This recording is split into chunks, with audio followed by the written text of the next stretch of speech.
వైఎస్ఆర్ను ప్రతి గ్రామంలో అభిమానించే ప్రతి అభిమాని, వైఎస్ఆర్ను ప్రతి గ్రామంలోనూ అభిమానించే ప్రతి కార్యకర్త ఎవరితో యుద్ధం చేశారు అని చెప్పి ఆలోచన చేయమని కోరుతా ఉన్నా. మరి ఆ వైఎస్ఆర్ మీద కుట్రలు కుతంత్రాలు చేసిన ఆయన శత్రువులతో పసుపు చీర కట్టుకొని వారి ఇళ్లకు వెళ్ళి వారికి మోకరిల్లి వారి కుట్రలో భాగమవుతూ వారి స్క్రిప్టుల్లో వారు చెప్పినది మక్కి టు మక్కి చదివి వినిపిస్తూ కుట్రల్లో భాగమవుతా ఉన్న వీళ్ళ వైఎస్ఆర్ వారసులు అడుగుతా ఉన్నాను మీ అందరి సమక్షంలో.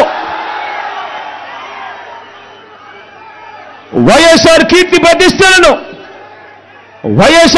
ప్రతిష్టలను ఆయన పేరునే ప్రజల మనసు నుంచి చెరిపేయాలని, వైఎస్ఆర్ కాంగ్రెస్ పార్టీయే ఉండకూడదని, వైఎస్ఆర్ విగ్రహాలు ఏ గ్రామంలోనూ కూడా ఉండకూడదని బహిరంగంగానే ఆ విగ్రహాలన్నింటినీ ముక్కలు చెప్పలు చేస్తాము అని చెప్పిన వారితో, చెబుతున్న వారితో చేతులు కలిపిన వీరా వైఎస్ఆర్ వారసులు అని అడుగుతా ఉన్నాను.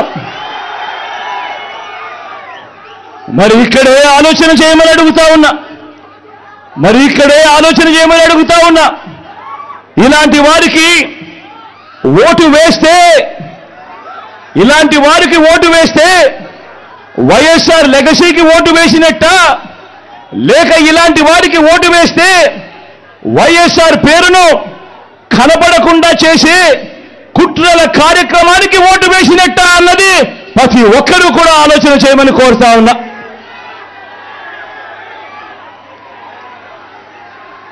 ప్రతి ఒక్కరూ కూడా ఈ చెడిపోయిన రాజకీయ వ్యవస్థను చూడమని అడుగుతా ఉన్నా.